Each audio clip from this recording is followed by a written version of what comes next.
So it's World Press Freedom Day. What does this mean to you? What does World Press Freedom mean to you? Thank you very much for the question. Thank you for having me, and thank you all for coming out. Now, I know how you attract an audience, popcorn. Keep that in mind. But also, you know, a program like the Forums that has done such valuable work in such a wonderful community, and I can understand why it has such great support. World Press Freedom, first of all, it's about the world. It's a global issue that we have to deal with. Second of all, it's about the press, but it's more than just the press, because the press is the cutting edge and the most visible manifestation of a much deeper and more profound and vital right, which is the right to free expression. And this is not just a political right or a civil right. This is a fundamental human biological need, that people need to express themselves positively, negatively, applause, concern, criticism, praise, whatever it is. Human beings need biologically, psychologically to speak to each other, and if they agree with each other or if they differ, they need to be able to engage with one another. That freedom of expression, freedom of speech, is the foundation of so many vital elements in pluralistic democracies and stable societies, democracies, prosperous societies. All of these things go together, and freedom of the press is the most visible one, and that is why it is in many countries, including this one, included in the constitutional guarantees. The celebration of World Press Freedom Day is increasingly important nowadays because of the troubling trend all across the world. It used to be mostly a few smaller countries or bigger countries in the South and the developing world.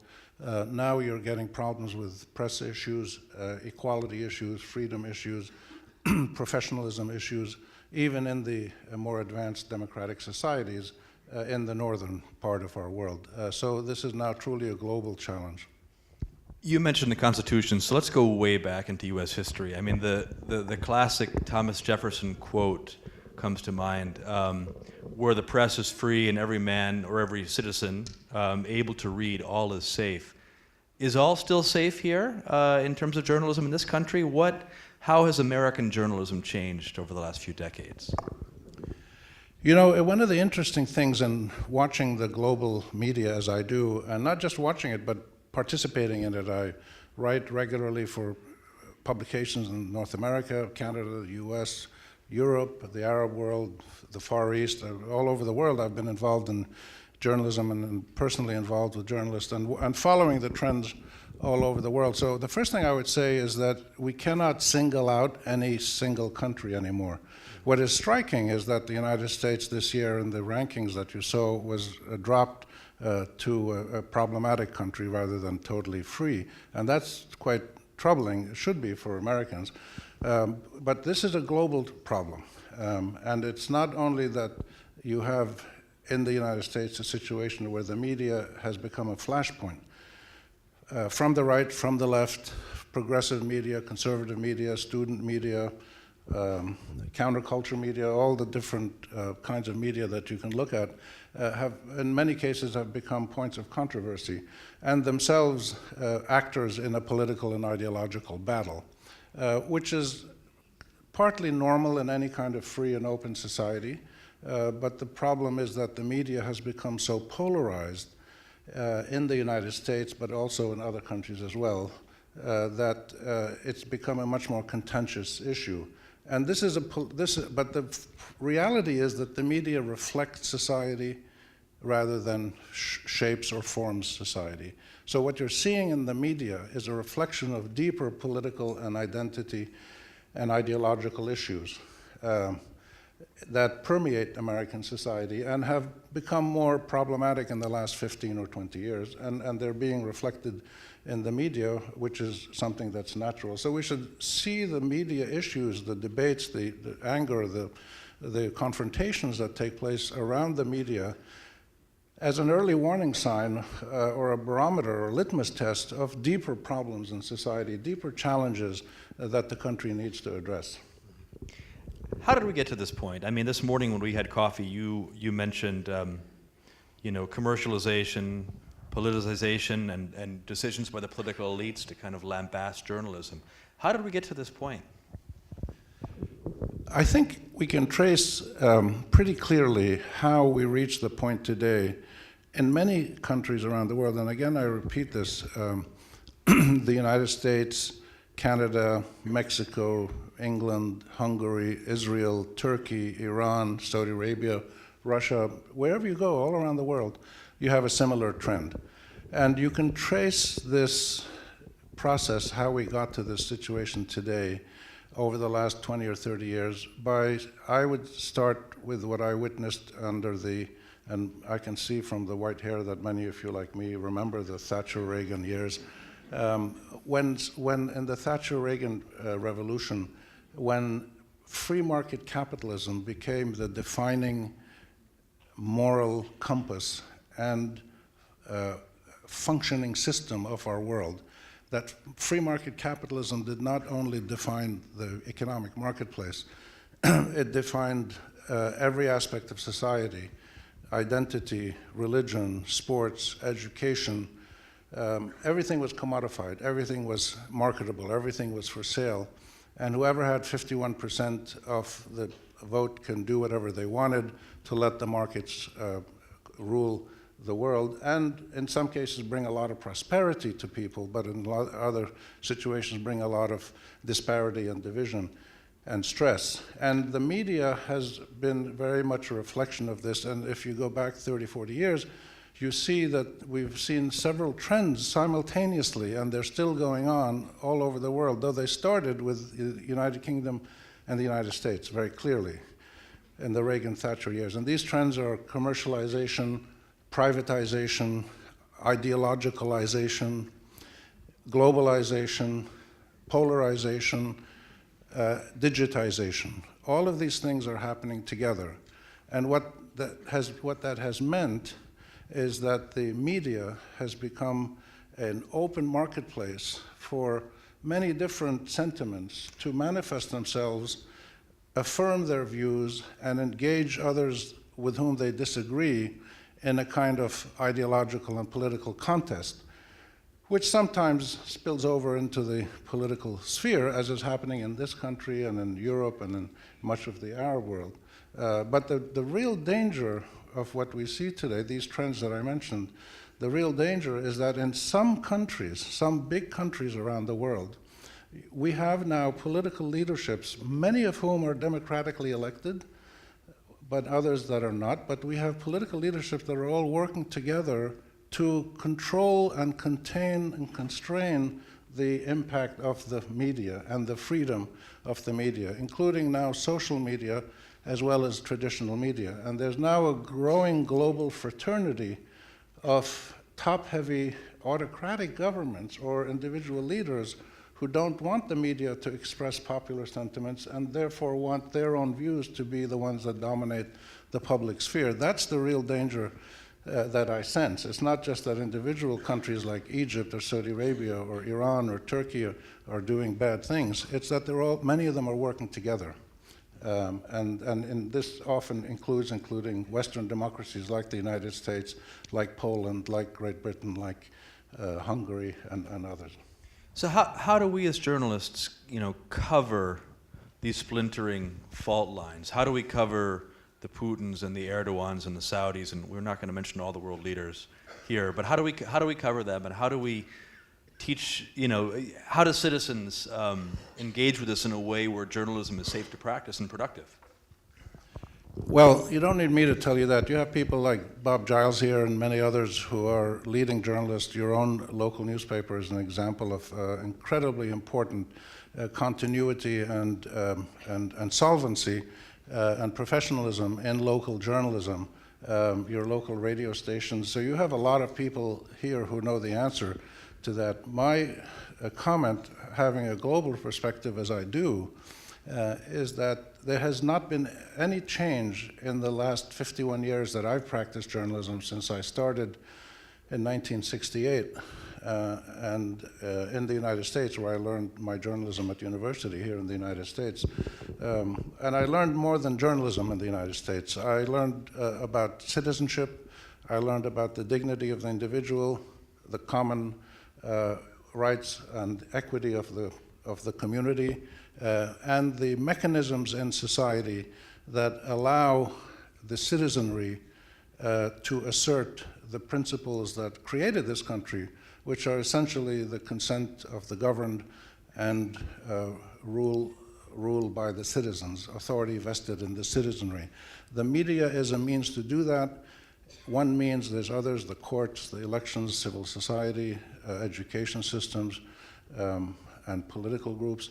But the media is the cutting edge that is the most important mechanism that links the individual citizen with the governance system to affirm or curtail the founding principles that are such impressive principles as you have in the United States, and that other countries are struggling to achieve. If you follow what's going on in Algeria or Sudan right now with these amazing peaceful mass demonstrations week after week, or the people in Gaza for a year trying to demonstrate for their freedom, or people in China, or people in Turkey or Iran, or all over the world trying to peacefully demonstrate for their rights, equal rights with other citizens.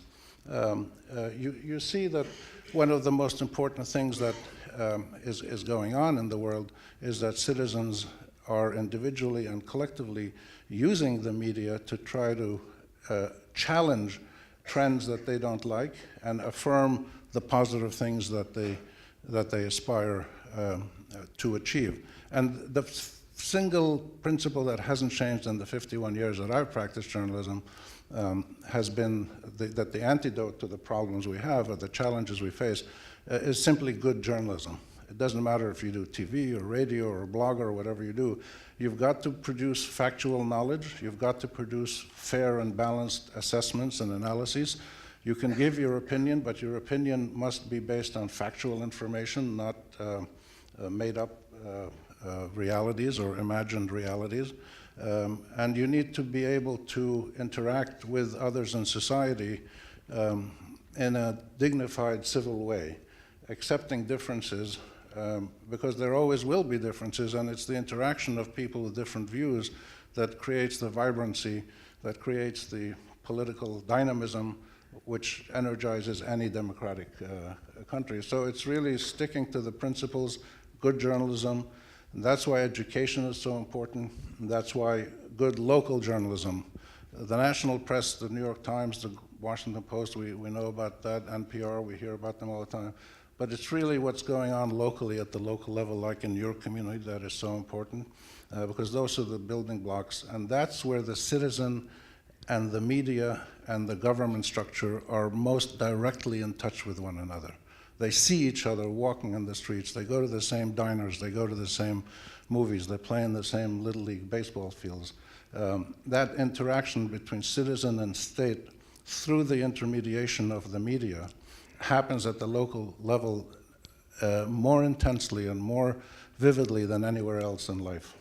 You've said so many great things. I'm hoping it's okay to jump around a bit, and we'll definitely come back to baseball to bring the heavy mood down if we need to. Social media, what role does or ought social media to play vis-a-vis solid professional journalism these days? And how do you practice social media? How do you use it?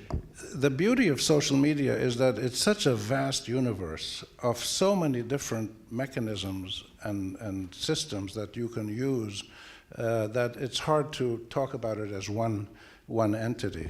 It's like saying, you know, what's nice about life? What's nice about human dignity? There's so many things. But I would say the beauty of social media, the power of social media, is that, first of all, the most important thing it does is it allows every single human being who wants to engage in the public sphere.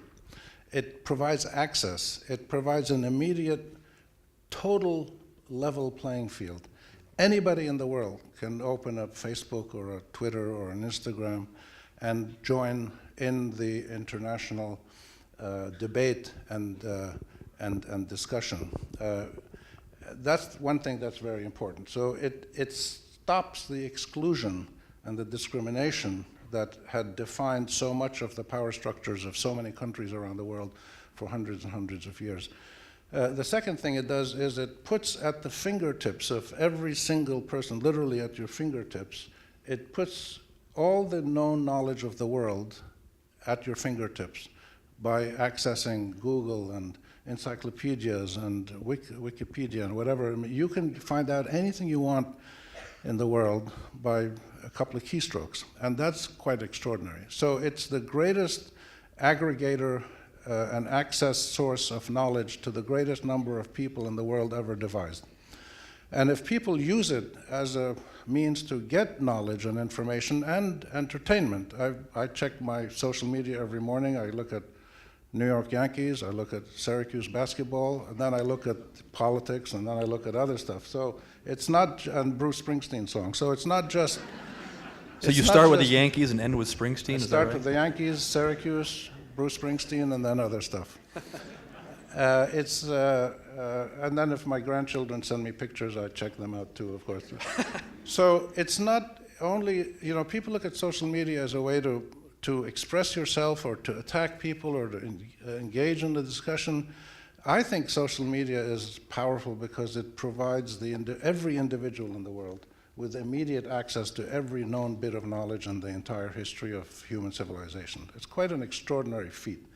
I use it mostly as an aggregator of knowledge.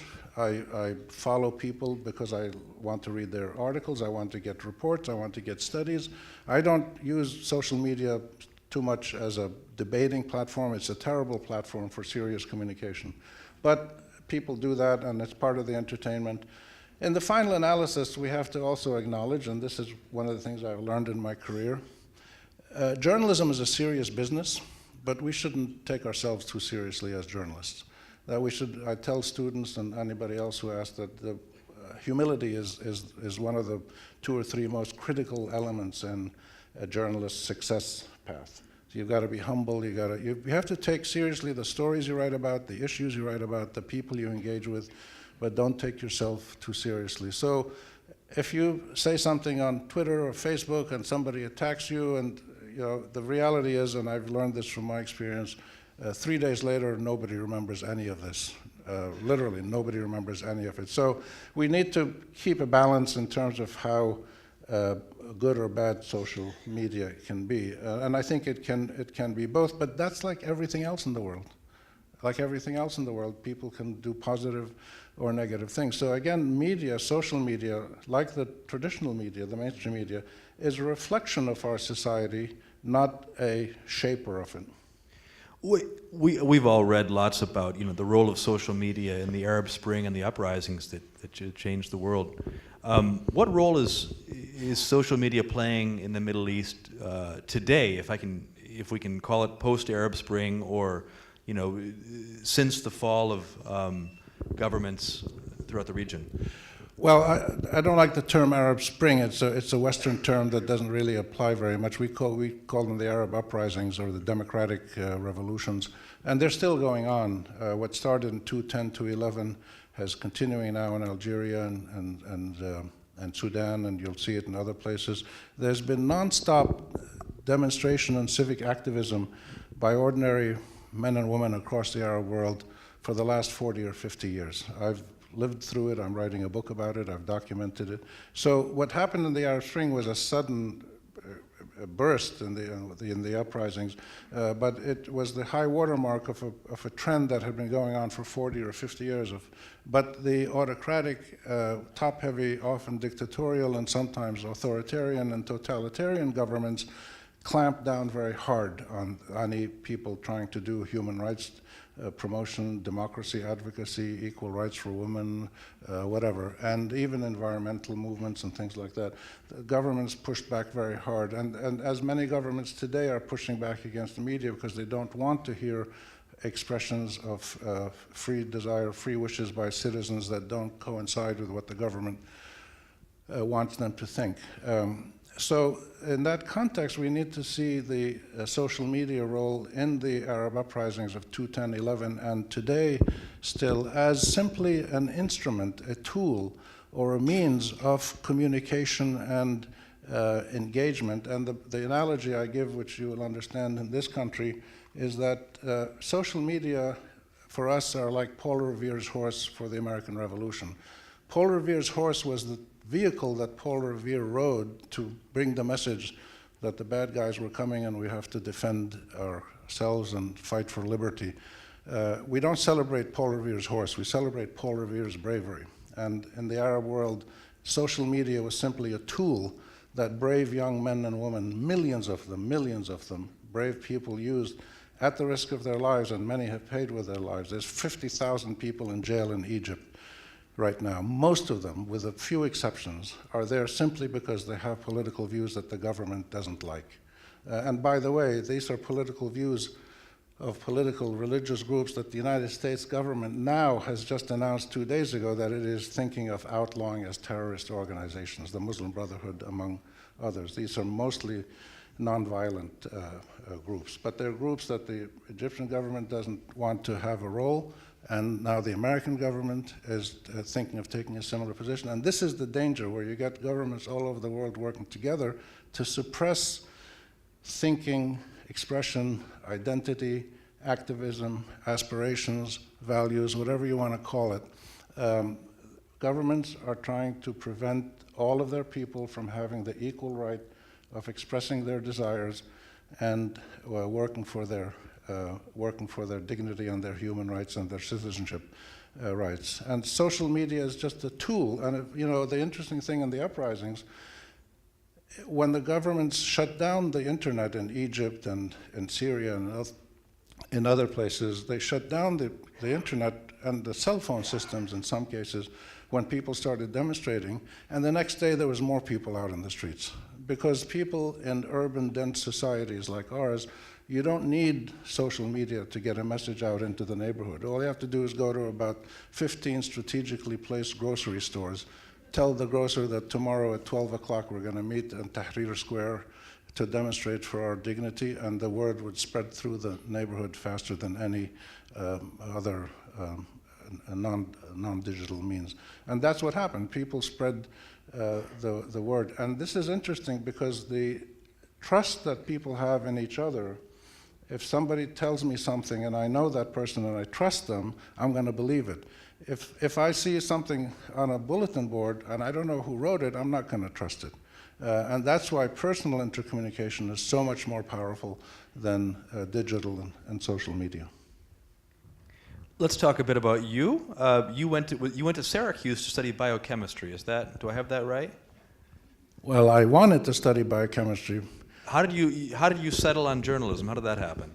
Well, in high school, I was mesmerized by DNA and RNA and deribonucleic acid and photosynthesis, and I just thought this stuff was great because I had this amazing teacher in high school in Switzerland where my father was stationed at the UN. So I went to Syracuse thinking I'd do biochemistry, and when I got into the chemistry class, I had my first example of walking nightmares because I had no idea what was going on. I didn't understand a single thing. When I see that numeric table of elements, I have nightmares still today. And I have no idea what's going on in chemistry. So I went to my advisor and I said, look, I can't do biochemistry and I don't want to do just biology. So I said, what should I do? So my advisor said, what do you like to do in your spare time? And I thought about it and I said, well, I write a lot. I write letters, I write songs, I write poetry, I write for the school paper, and this was in high school and then in college. And she said, well, you should go into writing. And by good fortune, I saw at Syracuse there was a good journalism school, and there was the English department, so I chose journalism because it just seemed much more exciting, and I immediately took to it, and I was off and running. And those were amazing days, the 1960s, this was 66, 67, 68, a period of immense social and political activism and dynamism across the United States. It happened also, there was the 1967 June War between the Arabs and the Israelis, which created big issues in the Middle East, and some of these were reflected in the U.S., and that got me more involved in journalism and debates and public discussions. So the Hillel guys and I would sit down every week on TV and have a good discussion, and then we'd come back and do it a week later. And so that got me involved in public affairs, public journalism, and political interaction. And I've never stopped learning or enjoying it since then. Two-part question. What's most thrilling for you practicing journalism? What's most challenging? I think the most thrilling thing is to be able to discover and chronicle some factual reality that is meaningful in some way to other people, and to then share it with millions of people, now of course with billions of people on the internet, to be able to be that conduit between human endeavor.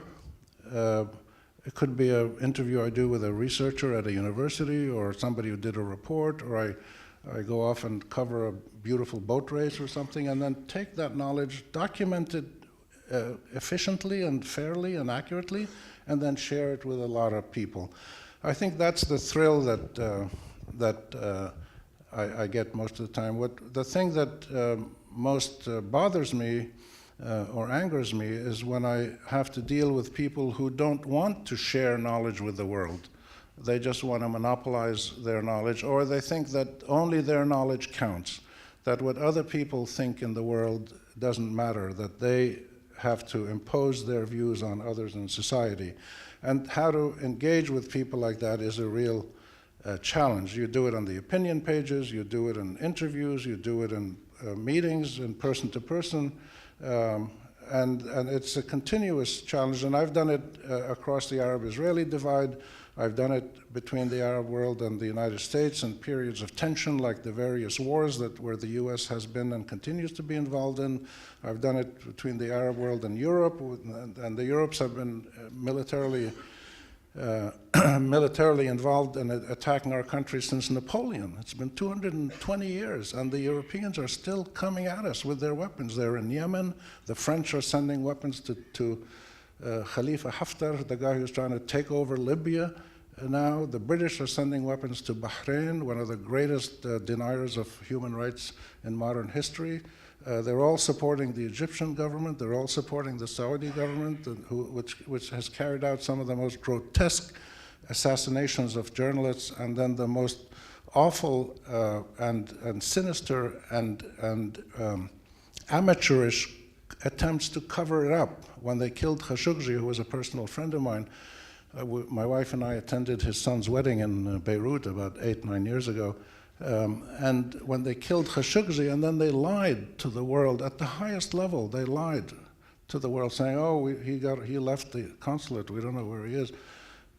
So the Europeans are still supporting these kinds of governments. The United States government is supporting them, the Russians are supporting them, the Iranians, so there are very few good guys in this story of foreign countries supporting autocratic Arab governments, or non-Arab ones, like Iran, like Turkey, and like others. And even governments that had been widely admired as being very democratic governments, like the State of Israel, for instance, has recently come under great pressure. And you now have American presidential candidates openly criticizing the Israeli prime minister for his autocratic policies. And the Israelis have much more subtly tried to control the press in their country, but they do it with much more finesse than the Arab countries do. But the Israeli prime minister is now in danger of being indicted because of corruption using press influence. So this is a problem that's universal. There's nobody, except maybe the Norwegians and the Swedes, who really come out of this with clean hands. Well, even the Scandinavians have the problems, probably. Before we took the stage, we were all watching that, fantastic and really kind of emotional slideshow that I think Karen and Jack put together of some fallen journalists. You mentioned Khashoggi personal friend. I saw you, watching, taking in those slides. What was crossing your mind as you saw an image of him? What was crossing your mind as you saw images of others? The global reach of this issue, which came out so well in that slideshow, and I think Karen and Jack should start a new career as producers and videographers, and that was a great overview of what's going on in international media. What came across was several things. First of all, the global reach of this issue, that all over the world there are governments and non-governmental groups, sometimes religious, sometimes ideological, sometimes terrorist, sometimes corporate, all kinds of people who are trying to suppress the press. So this is a global issue. Second of all, the bravery of the individuals who do this. And I can tell you from experience, the journalists who do this don't think they're brave. They just think they're doing their job. They just go out and want to cover, they think this is an important story and it needs to be covered. They understand that sometimes there's danger, but they're not people who are, trying to be heroes or anything. They're just doing their job, like a bus driver, like a school teacher, like a banker. But the courage of these people to keep doing what they're doing is impressive.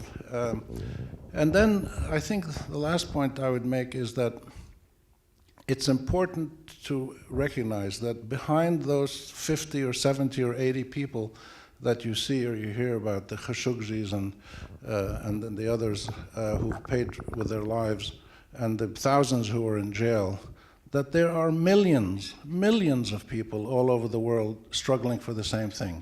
Human rights activists, lawyers, judges, teachers, civil society people, all kinds of ordinary people who are striving for the same thing. So we shouldn't, the journalists, as I said, they're the public face and they're the cutting edge of this extraordinarily critical relationship between the citizen and the state in the public sphere. But they are not the only manifestation of that dynamic. And as we see with the uprisings in the Arab countries, hundreds of thousands, in some cases millions of people come out onto the street challenging the government peacefully, demanding democratic and pluralistic reforms. And if you remember last year, there was a situation that probably wasn't covered much in this country, but where Saudi Arabia and the United Arab Emirates and Egypt and Bahrain, four of the most autocratic countries in the Arab world, made a boycott on Qatar, and they kind of laid siege to Qatar. And their first demand was that Qatar should close down Jazeera television. It was quite extraordinary. It's rarely that you get an international conflict with a unilateral boycott demanding closing a television service. But that shows you, first of all, the imbecility of the four governments that I mentioned in terms of their inability to understand why Jazeera is so powerful, because it responds to people's will all over the Arab world to just be treated decently and given fair and accurate news and to be respected as human beings rather than to be lied to by their governments, which is what happens with the government-controlled media. And these governments, the four governments, didn't understand that this demand was never going to be met. And of course it wasn't met. The Qataris stood their ground, and almost the whole world has told the Saudis and Emiratis and the others that you've got to stop this silly boycott. You're just hurting yourselves more than anybody else. But these are the things that I think about when I see this, that how there are millions of other people trying to achieve these goals, and the journalists are the faces of this. You're also working on a project to keep alive the legacy of fallen New York Times journalist Anthony Shadid. Tell us who he was and about this project. Anthony Shadid was an Arab American from Oklahoma, born and raised in Oklahoma, and he wanted from high school days to be a journalist and to cover the Middle East. And he thought that the Middle East wasn't covered well in the Western media, which is correct, generally speaking, with some exceptions. And he wanted to do a better job. And he went to college, and then he graduated, and he worked with the AP, and then he worked with the Boston Globe, and then the Boston AP finally sent him abroad. He went to Cairo, where I first met him in something like 1995, I think it was. and we became friends. And then he spent 15, 17 years working in the Middle East with the Boston Globe, Washington Post, and the New York Times. And he was, in my view, the finest foreign correspondent of my lifetime, of the last 50 years. And I don't think anybody has achieved the kind of success he did in presenting to his readers not just the news of the day. And he wrote during the Iraq War and during the Palestinian uprising, the Intifada, during the Arab uprisings, 2010 to 11, and other conflicts in the region. He didn't just present the news. Everybody does that if they want, that's easy. What he did, and nobody else has done so consistently, he died a few years ago from natural causes. No, he presented the sentiments of ordinary Arab men and women, and others, Israelis, Iranians, Turks, but it was mostly the Arab world that he wrote about. And he was able to convey to the Western audience, which was mostly what his audience was, he was able to convey the sentiments of ordinary people, along with the political developments of the day. That was unique, and today remains unmatched. So when he passed away, his wife, his widow, gave his archives, his personal papers to the university at the American University of Beirut, where I teach. And I knew Anthony, and I had actually had him as a visiting fellow for a year when I ran an institute at AUB. And and then when I went to look at the papers, I read through them for just a couple of hours, and I realized what a treasure trove this was. Insights into the greatest foreign correspondent of our time. And so I started a project to study them. I interviewed 50 of his colleagues and read all his texts, and so I'm now working on a small book about the craft of Anthony Shadid, but it's not so much only because of him, it's because the lessons that his legacy hold for not only journalists, that other journalists can learn from this, but for other sectors of society, diplomacy, education, philanthropy, government, civil society, all kinds of, anybody in the world who interacts with other people, if you're a banker, even if you're just a tourist. His legacy has profound lessons that all of us can learn from. And the lesson is very simple. Respect other people, listen to them, make them feel that they are human beings that count, and they count not because you're going to interview somebody in rural Iraq who's going to tell you about Saddam Hussein. They count because their views matter, that they are one of 400 million Arabs, and their views matter as an individual person. Because what Anthony knew was that there was the collective views of all these people in the Arab world, like in any other country. It was the collective views of all the citizens, the ordinary citizens, that ultimately shaped the history of these societies. And he was right.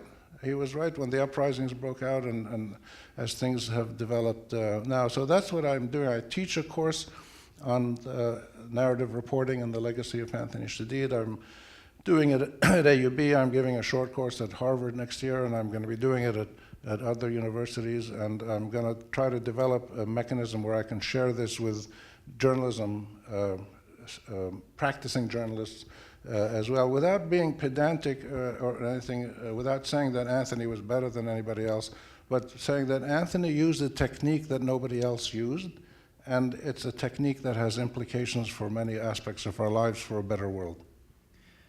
Thank you. You teach journalism. You met, I think, yesterday with the Front Street writers here in town. So what do you tell tomorrow's journalists? What advice do you have for them about being good journalists, being good stewards of communication? Well, I mentioned a little bit. I tell them you've got to be humble, first of all. You've got to be humble, and your job is to listen to other people rather than to tell them things.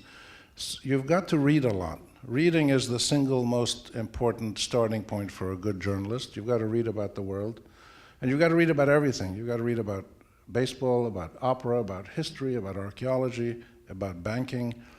And then I tell them, when you start your writing, you've got to be super accurate. Accuracy is number one. Absolutely, there's no question about it. As an editor, as a writer, Accuracy is number one, I've learned. And then fairness. You've got to be fair and equitable to all the people and the issues and the institutions you write about. That's hard to do today, but people, a lot of people still do it, and it's something that I tell them. And then second of all, and then last of all, I tell them what you need to do is be inquisitive. Don't spend your life writing about, environmental protection. That's really important. But to understand environmental protection, you need to understand geology, you need to understand urbanism, you need to understand airplane transport. So be inquisitive and look at other issues in your world. And if you do these things, you're going to be a successful journalist and a good human being. Indeed. Good words. Okay, so before we get to we bring in the audience for questions, we've got to get back to baseball, because that's important. As a baseball nut, I was thrilled to see baseball in your bio as well. You're an umpire. Tell us about your work umpiring in Jordan, and what is baseball like in Jordan, in the Arabic Middle East? How is it different than here? Well, the Little League Association that started in the United States and is still based here gradually spread around the world. And first it was like in Japan and Korea, and then in Europe, and then gradually in the Middle East. And it was mostly started. Little League groups were started by. Usually it was foreigners. Sometimes it was like in Amman, it was a couple of Marines and the embassy, and then a couple of American business people who were there, and then some Canadians, and they got together and they created the Little League. They played baseball, soccer, and basketball throughout the year. And then, of course, all the local people, mostly Jordanians and Palestinians, got involved. And the Little League in Jordan is 90% Arab kids. And they love it. The parents, like all parents, get more excited than the kids do, but but my job, being one of the few Arabs who played baseball as a child, and I was born in New York in 1948. I lived in the United States as a young kid. My father was at the UN in New York. So I was born and bred and baptized as a Yankees fan, but I tip my hat to Al Kaline and the Detroit Tigers. You got some applause for that. Wow. Yeah? We'll forgive you for that. Yeah, but I remember the great rivalries between the Tigers and the Indians and the Yankees, and back then, and the Dodgers and all those. But in the early '50s, when I was a little kid. But so I knew baseball, and I loved it. And so when the Little League started, I volunteered, and my wife was in charge, one of the committee members running the whole league. And then I started as a coach of a team, and then I became commissioner of baseball, and then I became chief umpire, which was really, they didn't know it, but that was really like my life's ambition, to be a chief. And it was really a fantasy world for me. I got the umpire's kit and the chest protector and the mask and the bag with the balls in it, and I had a clicker and a brush, and it was like fantasy camp, but I loved it. And every week I would go out there, and the beauty of it was not that you were just being a good judge, which is what an umpire is, but we had the extra role of teaching the kids the ethics of baseball. And from that, I developed a lecture that I've given, and if I come back one day, I'd love to do this, where I give it to high schools. And the lecture is about how U.S. foreign policy can learn from the ethics of a Little League baseball umpire.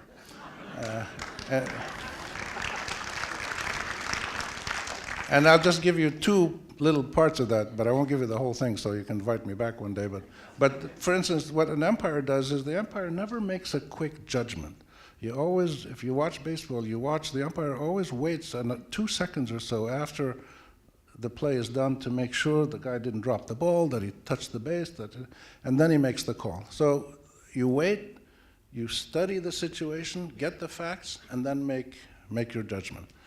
The second point I make, out of 7 or 8, but the only 2 I'll tell you, the second one is that baseball has a rule book. It's an institution of the rule of law.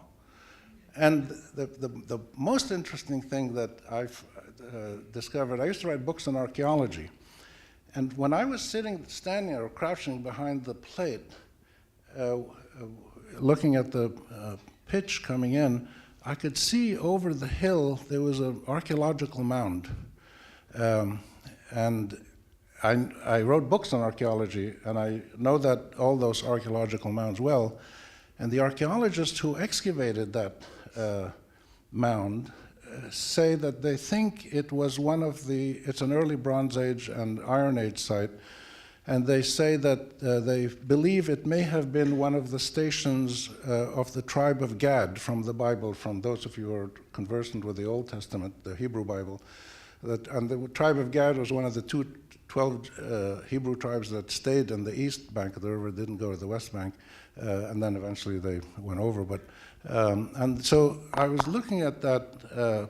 I'm looking at the Tel Lomeiri, which is the Arabic name of the Tel, thinking that maybe Moses came by here, and Moses was the lawgiver.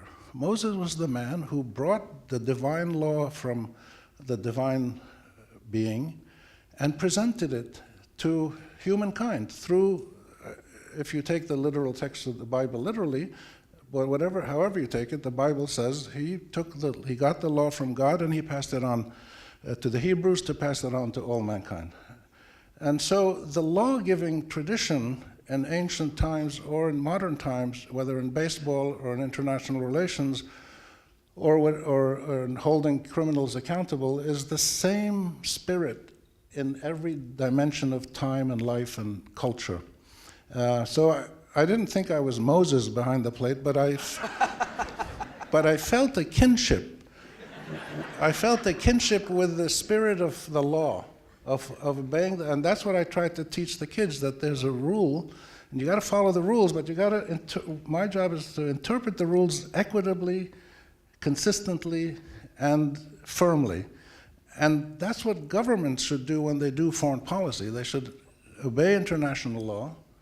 So if there's international law that tells you can't just invade a country whenever you want, or you can't just sanction a country whenever you want, or you can't just colonize a country whenever you want, or kill people whenever you want, you need to follow that law. So I have a whole lecture that I've developed about baseball umpiring and the law, and it's something I think about all the time, because in the final analysis, if we're going to live in peaceful, productive, equitable, and decent societies, we need, above all, to have a set of laws that tell us how to do that.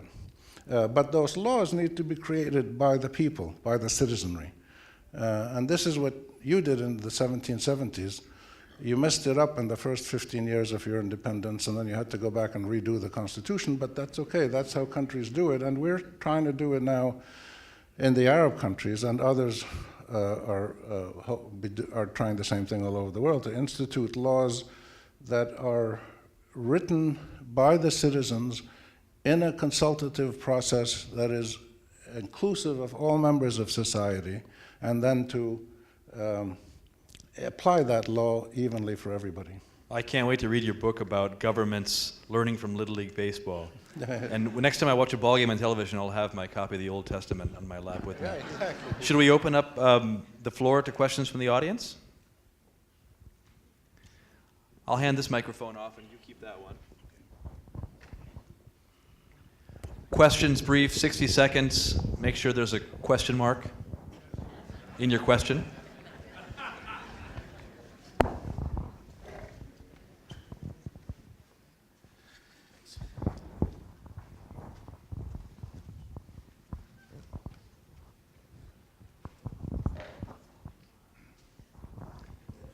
Yes, I have a question for you. Thank you. I obviously grew up long before the social media came around, but one of the things that we grew up with and we knew from the press was that what you read ostensibly, for the most part, was the truth.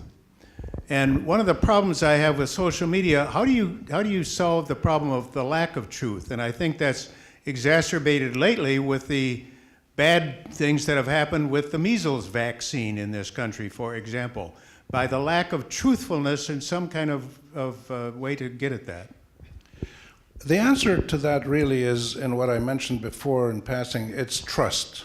That you should only take information from sources or individuals that you trust, or that somebody you trust tells you is a trustworthy source, and then you can believe them. So you're pretty sure that most of the professional organizations, Reuters, the Associated Press, you're pretty sure they're going to give you honest news. Then you get into the level of other news organizations, the New York Times, Fox, MSNBC, CNN. They lean a little this way, they lean a little bit that way. So when they give you news, you have to separate the news from the opinion. And this is the great challenge, that the problem now, as I mentioned in my list of things that happened in the last 40 years, that the media has become very ideologicalized. It's very ideological. So you turn on MSNBC or Fox, and you get stories about what happened yesterday in Congress or in the White House or in somewhere else, but you get it with a serious political spin, and that's opinion.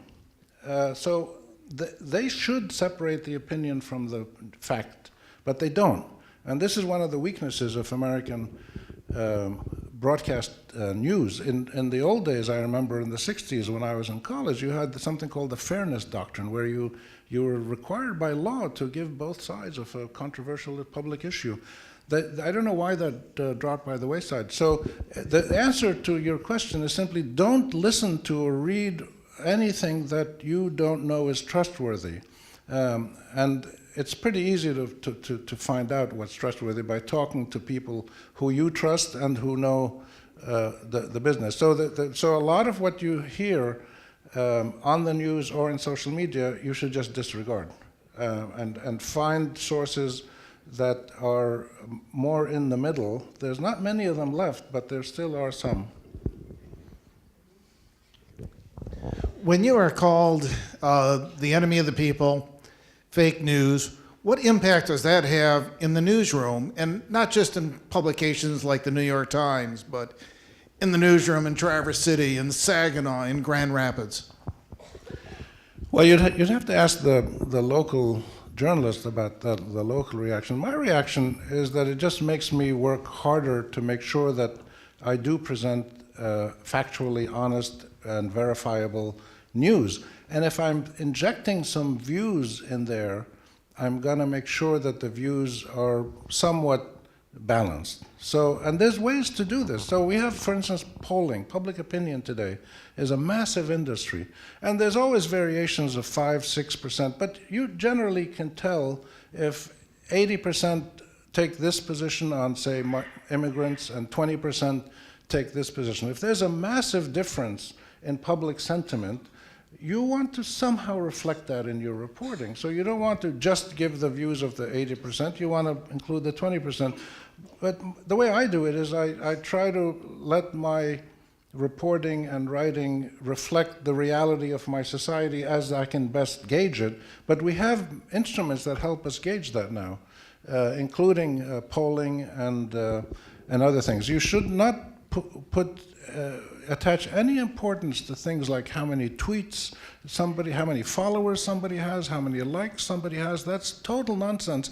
And half of it now is done by machines in Moscow. So it doesn't, you really should not pay any attention. Enjoy Facebook and enjoy Twitter. By all means, they're fun, but they're not serious political engagement. But fortunately, in this country, you have the freedom, which a lot of countries don't, but you still have it in this country. You can go to a zillion websites and find ones that are trustworthy and follow them, and they will give you different opinions. There are a lot of new websites now that try to do that exactly, to aggregate different views and present them in one package so that you don't have to go to 5 or 6 different places to get the real news. But you can go to one place and you'll get a serious compilation of stories or opinions about a certain topic. And so this is the value of a free country that has technological systems that allow all kinds of people to get online and give their views. I went to the grocery store today, and was shocked to see that the major statewide newspaper is going up to $2.50 a day and during the week and $3 on Sunday. I love newspapers. I love the feel of it, the crackle of it. I love to stack them all over the house. My long-suffering husband sitting next to me trips over various stacks that I have because I find an interesting article. I cut them out. I have a few categories. And I'm worried. It is becoming expensive, and I know we have TV, and I know we have the internet. What is going to happen if newspapers are gone forever and some of my favorite journalists that I read from all of a sudden lose their job there at the Detroit News or Detroit Free Press? Well, that's a very important question, and one that many people are grappling with all over, not just in the United States, but all over the world. The business model of newspapers is struggling all over the world, and that's one reason why so many places in the Middle East, in parts of Europe, and China and other places, so many reasons why political forces and governments have stepped in and provided the money to control the media so that the media keeps operating, but it's not operating as a free media, it's operating as the voice of ideological positions, mostly pro-government. So so this is a global problem. The answer is for newspapers and magazines have similar problems, for them to figure out a way to understand what audiences really want. Now, you want newspapers, and you're fortunate to have a husband who puts up with your stacks of newspapers, and God bless him and you, but this is something that you may not have to do for very long, because after some period of time, there's almost no doubt that you're going to read your newspaper online, digitally. Or it may be transmitted onto your breakfast room wall, and we don't know what's coming in terms of technology. But the old printed newspaper is an endangered species. But daily journalism is not an endangered species. We know from experience, for instance, if you look at the Washington Post, the New York Times, the Wall Street Journal, the Los Angeles Times, the Financial Times, quality papers in different countries that have invested more in serious reporting are getting more digital subscribers and have generated more and more profits. So you have to spend money to make money, but they're producing good journalism and they're seeing that people are willing to pay for it. There was a hesitation 10 years ago to pay $50 or $75 a year for a subscription. No more. People will pay that because they understand, as you do, how important it is to get this news, whether it's a local newspaper or a state or a national one. In the year 2001, when I was at Harvard, 9/11 happened. And there was suddenly a great interest in the United States in what was going on. Who were those people who attacked us? What do they want from us? Why do they hate us? What's going on? And a lot of media didn't quite know how to start analyzing the situation. One of the groups that did was NPR, National Public Radio. I knew them. I was appearing on some of their shows. I knew their foreign editors.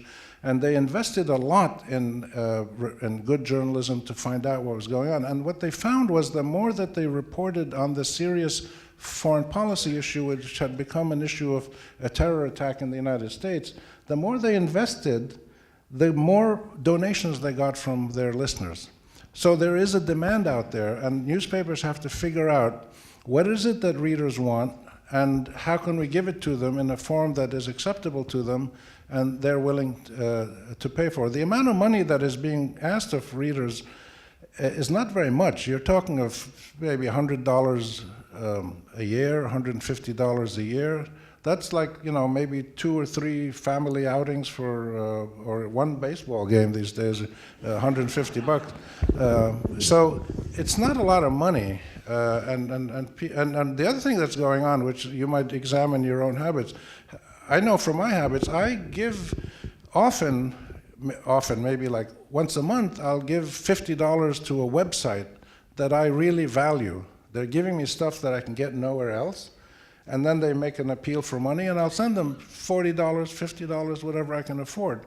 And I'm doing that more and more. And if you analyze your own behavior, how many times have you responded to appeals for support from, it could be an NGO or a civil rights group or a civil society group or a publication or whatever, or an arts council, because people realize that these things are valuable to them. And this gets us back to the point that I started out with.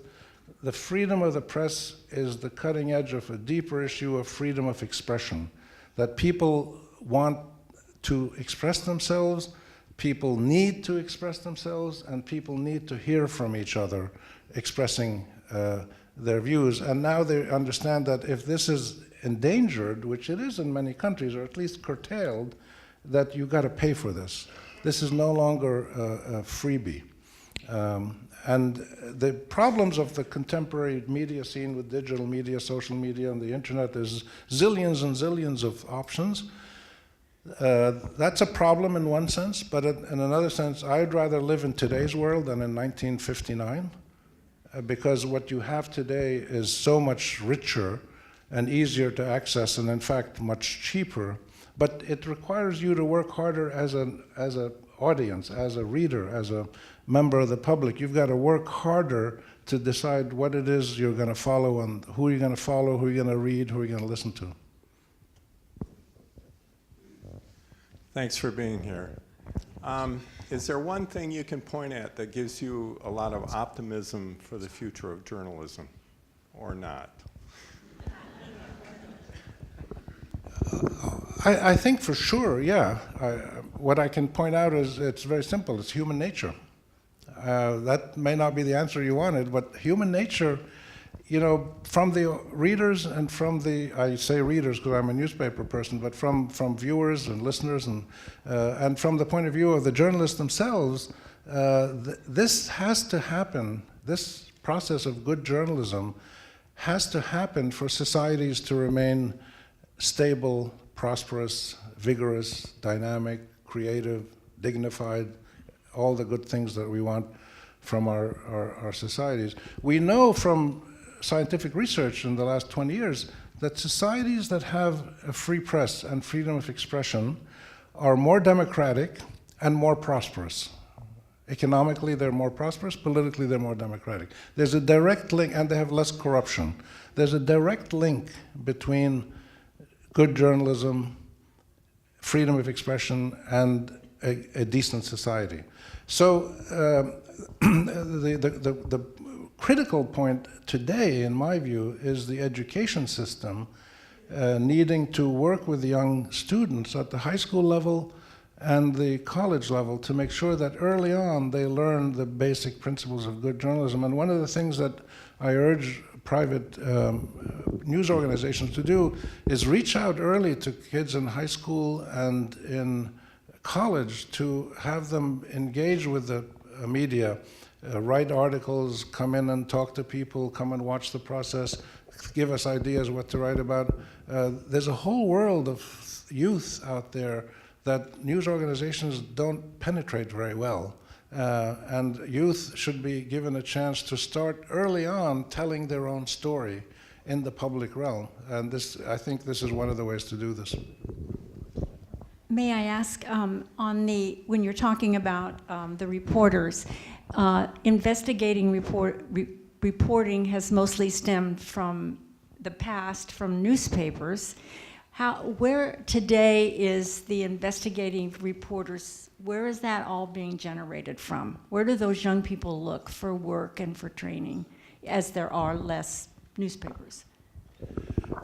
There is a lot of investigative reporting being done by magazines, by websites, by big newspapers that can afford it, and even medium and small-sized papers will occasionally give somebody a month or two to go off and do something important if they find that the issue is important enough. So this is so interesting because this gets us back to the question of, well, what should the media do? You know, there's some media that just do entertainment. So you can watch, you know, professional wrestling, or you can watch cooking shows, or you can watch sports shows, and that's just entertainment. and that's fine.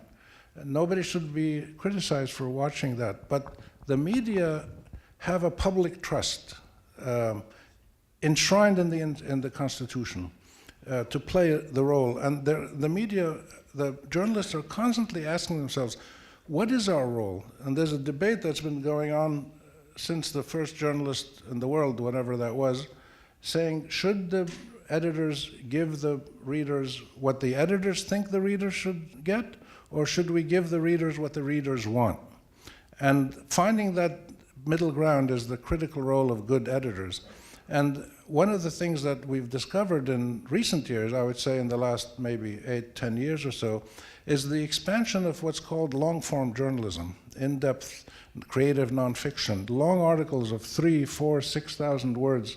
People like John McPhee, started this in the New Yorker 30, 40 years ago, but many people are doing this now, and it's growing, and a lot of this is on the web. It doesn't cost a lot of money to do this if you're dealing with, say, freelance writers.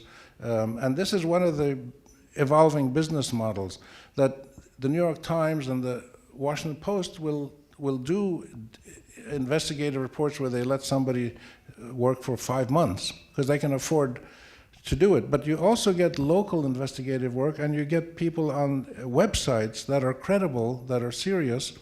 They may have a political slant, but they do serious investigative journalism.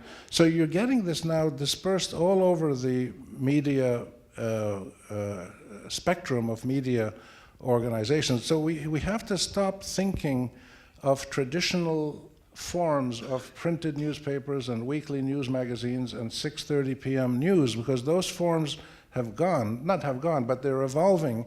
Some of them have gone. I turn on the 6:30 p.m. news when I'm visiting the U.S. and I'm shocked.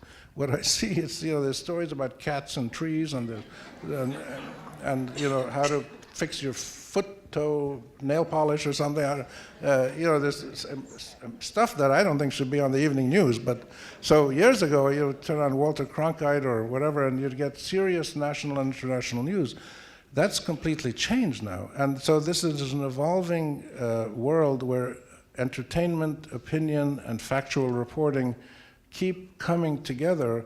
And I think one of the priorities for journalism is to keep them separate as much as we can. Or if we're going to put them together, label them. Say, look, here is an opinionated analysis on the news pages. This is not a factual news story. This is somebody's opinion.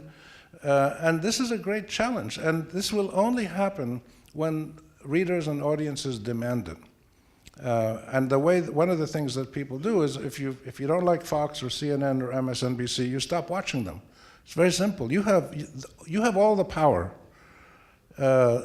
All the journalists in the world work to serve you, the reader, not to serve their own ego or their own owners. They work to serve you, the reader. And if we don't have people who read us, we have no meaning in life. So you have extraordinary power over the news media, and you should use it. And one of the things that has to happen more and more is that audiences, readers, viewers should tell the news institutions that they're dealing with, we like you or we don't like you, or why don't you do more of this? Because that helps the news organizations know what their markets, what their audiences want. And in the final analysis, this is a business. Except for a few people like BBC and NPR that are publicly funded, mostly, or privately funded with donations, these are businesses. They're there to make money. And if they can make money by doing great journalism, including investigative journalism. But most of them don't do that. Most of them go for the lowest common denominator, and they do the easy stuff. But that formula is not working so well anymore. So this is the moment of great transformation for the news media as a whole, particularly newspapers and serious news organizations. Thank you. I think I understand the necessity for embedded journalists, for example, in a war zone like Iraq. But I'm curious, and perhaps you could enlighten us on how difficult is it for a journalist to retain or maintain their objectivity when they're embedded and they get to know people, that they're embedded with, how difficult is that to remain objective? Journalists don't talk as much about objectivity now as they used to before. They talk more about fairness and balance and equitable reporting. But it is hard. When you're embedded in a military unit, in a war zone, you're essentially there to tell their story, or to tell the story of what the war looks like from their perspective. So the best thing that a newspaper can do, or a TV station or whatever, is to embed, if they want to embed people, then embed people on both sides. Now, you can't do that if you're, say, the U.S. is fighting against Iraq. So you can embed with the American army, but you can't embed with the Iraqi army. One of the great things that Anthony Shadid did is he would be reporting in Iraq with his Washington Post colleagues, and one of his colleagues would be, there's a story that Anthony did which is astounding, and you'll find it on the website if you look for it. He and his colleagues were covering the American army right after the war, and the Americans were more or less running Iraq, and they had patrols in Fallujah and other places. One of his colleagues went with the American patrol, embedded with them, walking with them. Anthony walked behind them about 150 or 200 yards by himself. He spoke Arabic. He walked by himself the same route. And the guy who was embedded wrote a story as things were seen from the perspective of the soldiers, the American soldiers. Anthony wrote what the perspective of the people of Iraq, where the soldiers were. And these were two completely different universes. And this is what the media needs to try to figure out how to do. I'm against embedded journalism. If the Army and the Air Force want to tell their story, or the government, they have the resources to tell their story. Journalists should maintain independence to the maximum amount possible. And there's some times when you say, look, I just can't do the story. It's not possible to go, it's too dangerous or whatever, or we don't have access. So ISIS now is this terrible terrorist group, is trying to regroup, and they've got pockets, and their leader just gave a statement the other day. So, any journalist covering the Middle East would want to go and interview the ISIS guys. But you can't do it. It's impossible. So there's some stories you just said that has to wait for another day. We have time for one more question, and this lady right here would like to ask it. I'm not standing up, I guess. Okay, so my question is, what is your opinion on the growth and, I don't know, collective popularity of comedy reporting? Technically, I mean, like things like John Oliver's last week tonight, I don't know, and other late night shows that report politics and current events. I don't think they actually report politics. I think they do comedy shows based on political stuff. But the way politics works these days, you don't need comedians to make you laugh. And I say this all over the world, not just about the U.S. or England or anywhere. The comedians are such clowns, the politicians are often such clowns all across the board that you just watch them and have a good time. So I wouldn't take that as political reporting. What is troubling, though, is that I know, what was the name of the guy who started this process? Jon Stewart. So when Stewart became really popular, surveys showed that many young people only got their news from him. So that's kind of troubling, because if they look at Jon Stewart for news, that's not a good thing, because he's giving a comic interpretation of the news. So, but this is part of the universe we live in, and this is one of the great things about free societies. And you should wake up every day and thank God and Elvis for the society that you live in, because you have these extraordinary freedoms, and they will remain vibrant as long as you keep making sure that they remain vibrant. And I can tell you that most of the world still looks to the United States, despite some of the stresses we have now in American politics and things that the U.S. is doing around the world with quotas and immigrants and sanctions and threats and this and that.